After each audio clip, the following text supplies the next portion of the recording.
देशको बाटो नजाऊ है दुःखको बोझ लिएर, सुखले बाँचौं नेपालमा किसानको जीवन लिएर।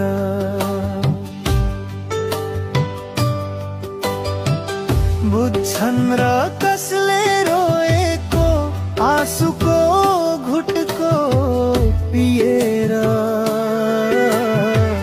किसानको दुःख भुलेर के होला व्यर्थै जिएर। हाँसेर आँसु सुक्दैन